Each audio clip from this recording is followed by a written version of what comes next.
Bonjour à tous. Ce module de formation est intitulé Le management interculturel et les ressources humaines en Europe. Ce module est l'une des 2 unités européennes que vous devez valider en fin d'année par un QCM en ligne. Pour vous aider à vous préparer, nous allons tout au long de cette période, de ce semestre, vous proposer un contenu vidéo expliquant les principales thématiques. Vous avez en téléchargement votre e-book qui est le support principal du cours. Vous allez aussi au fur et à mesure avoir des fiches synthétiques de révision et des petits quiz à passer et à repasser pour vous préparer à votre examen directement sur votre plateforme de e-learning sur notre site web. Donc, ce cours est réparti en 2 grands chapitres. Un chapitre concernant le management interculturel en Europe et un deuxième concernant les ressources humaines. Dans ce premier chapitre, nous allons traiter de 6 thématiques principales, à savoir la culture et les racines du comportement, la richesse et la complexité de la culture, les composantes de la culture, la complexité d'une équipe culturelle, la culture générationnelle et enfin la résolution des conflits. Quant au deuxième chapitre, les ressources humaines en Europe, nous allons traiter de 4 thématiques principales, à savoir les notions essentielles du droit du travail en Europe, les formalités d'immigration dans les pays de l'Union européenne, les systèmes de protection sociale en Europe et la responsabilité sociale des entreprises. Dans cette capsule, nous allons commencer par traiter la première thématique, qui est la culture et les racines du comportement. Parler de management interculturel commence tout d'abord par définir la culture. La culture est un terme assez complexe. Il a de très nombreuses significations. En fonction de là où vous le placez dans une phrase, il prendra une signification complètement différente. La culture, selon le dictionnaire, signifie enrichissement de l'esprit par des exercices intellectuels. Elle signifie aussi connaissances approfondies dans un domaine particulier. Ensemble de phénomènes matériels et idéologiques qui caractérisent un groupe ethnique ou une nation ou une civilisation. L'exemple de la culture occidentale ou orientale, par exemple. La culture signifie aussi des cultures sociales qu'on va par la suite présenter sous forme de sous-cultures. Nous parlons de culture bourgeoise ou de culture ouvrière, par exemple. La culture a d'autres significations. Dans l'agriculture, c'est le fait de cultiver des sols, des terrains cultivés lui-même. C'est les modes d'exploitation du sol. En biologie, c'est la mise en croissance de micro-organismes dans les milieux particuliers, les micro-organismes obtenus. On parle de culture microbiologique ou biologique. Ce sont les instructions, l'éducation ou l'ensemble des acquis. La culture est donc un acquis. Elle n'est pas innée chez les individus. La culture, c'est l'ensemble des éléments distinguant une société, un groupe social, d'une autre société ou d'un autre groupe.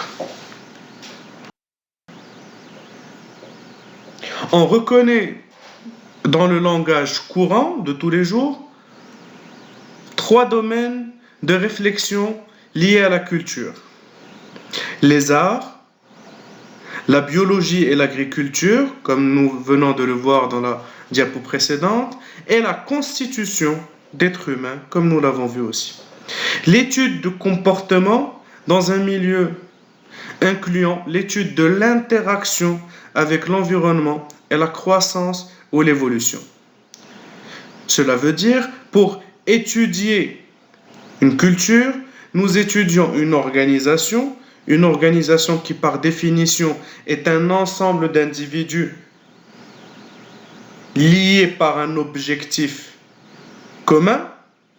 Cette organisation-là a une culture et chaque individu ou entité composant cette organisation a une culture. Et donc, d'où l'intérêt d'étudier le management interculturel pour apprendre à gérer l'interculturalité au sein des équipes de travail et faire en sorte que cette pluralité de cultures soit une force pour les organisations et non un handicap. Ce qui répond à la question qui est notée dans votre diapositive. La notion de culture est-elle au pluriel ou au singulier?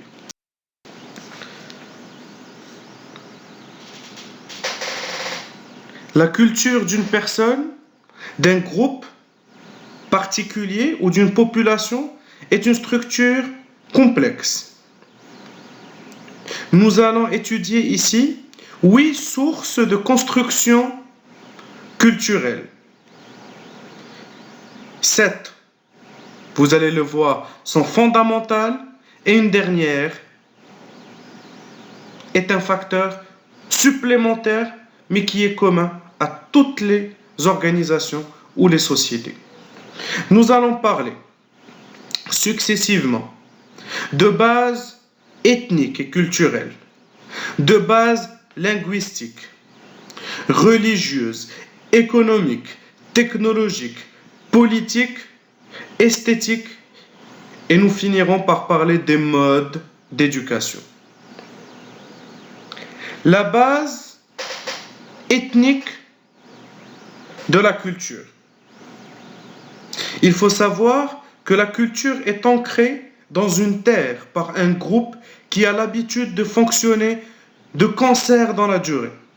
En raison de la stabilité du patrimoine génétique, même lorsque le contact existe avec d'autres groupes, le groupe finit par être perçu comme étant une ethnie, composée de personnes partageant un haut degré de ressemblance physique. Et plus important encore, partageant les rituels et les interactions de la vie quotidienne, des gestes pratiqués sans demander aucun effort de réflexion particulier. Ce processus donc d'enracinement ou ce système de comportement que nous pouvons appeler un processus d'acculturation et donc d'acquisition de la culture signifie la construction d'une culture pour une population ou un individu. Ce processus apporte des avantages considérables à tout le monde. La culture en tant que système de comportement rend la vie de chacun dans le même groupe culturel plus facile en réduisant le niveau de responsabilité pour un nombre important de décisions conscientes par les individus. La base linguistique maintenant de la culture. Nous parlons de la parole, mais aussi de la langue. La parole, ou tout simplement la performance réelle de ceux qui utilisent la langue au moment même de parler ou de transmettre un message, qu'il soit écrit ou oral. La langue, quant à elle, est un système partagé et accepté et géré par un groupe humain. En fait, la langue, ce sont des connaissances et des compétences que tous les utilisateurs d'une langue particulière possèdent et partagent entre eux. Les règles et connaissances de lexique qui permettent de formuler, d'interpréter, de transmettre, de recevoir ou de comprendre le sens d'un message ou le sens d'un énoncé linguistique. La langue peut aussi être indépendante de l'appartenance ethnique, lorsque par exemple, le même groupe ethnique pratique deux langues. Plus courant est le cas où différents groupes ethniques pratiquent une langue unique. Prenons le cas marocain. Au Maroc, il existe plusieurs ethnies, mais la langue arabe est une langue commune parmi toutes ces ethnies ou toutes ces cultures différentes, malgré le fait que chacune de ces cultures possède aussi sa propre langue. La composante religieuse de la culture. Il y a une forte influence, un cadre de l'éthique, qu'on appelle la morale, et c'est aussi un choix personnel ou un cadre communautaire. Comprenez que la religion a toujours, dans l'histoire de l'humanité, eu une très forte influence sur la formation d'une culture chez un individu ou un groupe d'individus. Non seulement elle va fournir un cadre pour l'éthique, pour la morale, pour les décisions d'ordre moral, mais elle crée aussi les conditions de perception de la communauté comme un groupe de personnes liées entre elles par des liens plus forts que la simple géographie. Les institutions religieuses et les lieux de culte, églises, synagogues, mosquées, temples, etc., rassemblent les gens et développent le sentiment de communauté en leur donnant l'impression d'appartenir à un cercle plus large de personnes partageant les mêmes valeurs. Dans le contexte culturel européen, de plus en plus sécularisé, les lieux de culte ont de moins en moins d'influence sur la question de l'identité et la conviction des individus d'être liés entre eux et avec d'autres au-delà de leur communauté. Cela revient à dire que en Europe, l'identité culturelle européenne va identifier beaucoup plus un individu que son identité religieuse.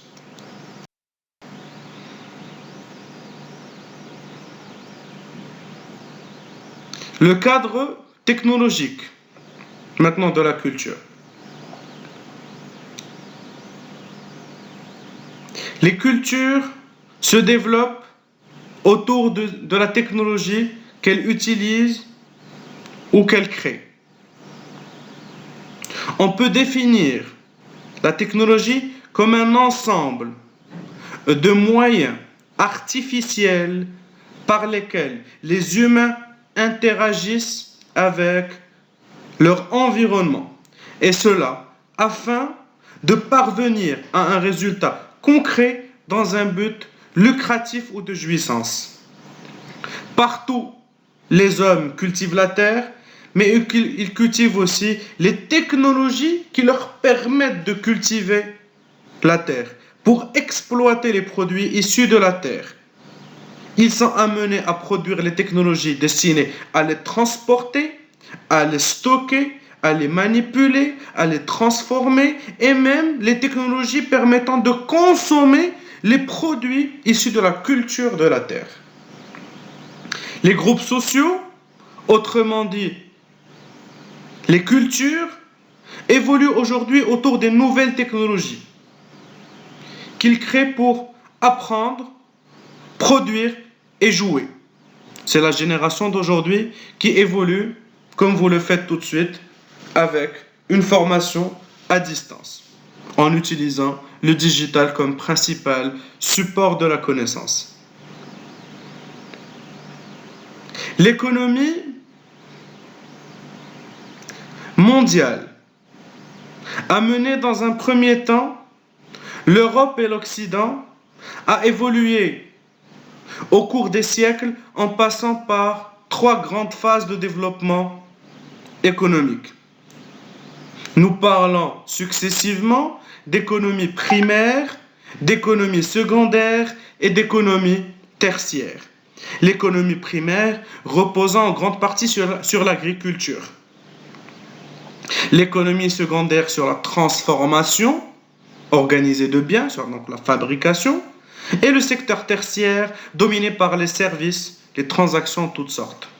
Aujourd'hui, l'impact des révolutions technologiques nous a mené jusqu'à ce qu'on appelle l'économie quaternaire.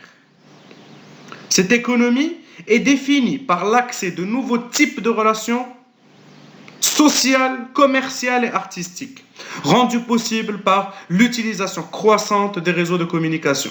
Cette économie est caractérisée par la diffusion d'une culture sociale, une culture de l'échange spontané, qui ne passe plus exclusivement par les canaux de communication traditionnels, structurés par les voies officielles et les institutions économiques classiques. La dimension politique de la culture. Il s'agit ici tout simplement d'une vision linéaire et événementielle de l'histoire.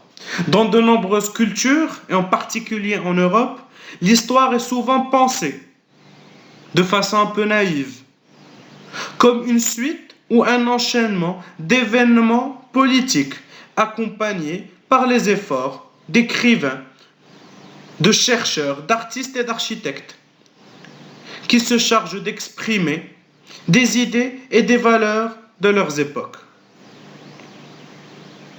Plusieurs courants de pensée ou courants historiques nés au 19e et au 20e siècle ont proposé des approches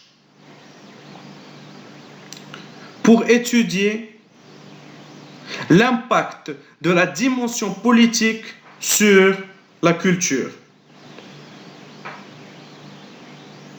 Quelques-unes ont mis l'accent sur l'état de la culture plutôt que sur la culture de l'État, mais ne nie pas l'influence possible des événements historiques spécifiques dans le domaine politique.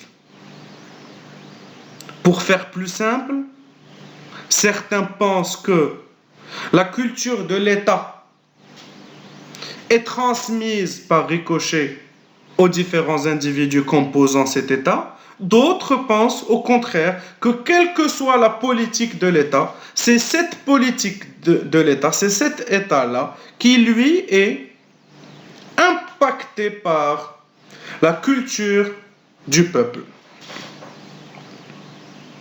Troisième point, la base esthétique de la culture.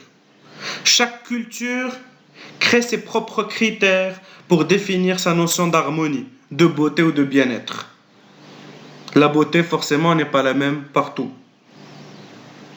Nos critères d'appréciation ou de perception diffèrent d'une culture à une autre.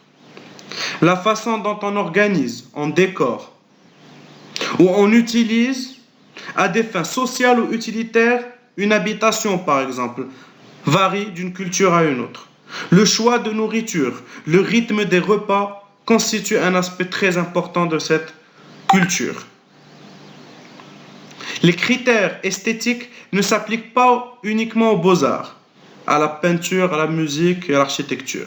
Ils s'appliquent également au style des maisons, aux bureaux, aux rues, aux espaces publics, aux parcs, ainsi qu'à la nature elle-même. La nature étant une partie intégrante du patrimoine culturel national. Nous développerons cette thématique dans un autre cours. C'est ainsi que la notion de style de vie peut être considérée comme l'indicateur le plus général et le régulateur commun d'une esthétique publique. Pour finir, j'aimerais mettre l'accent sur l'impact de la culture sur le comportement des individus et l'impact donc de l'éducation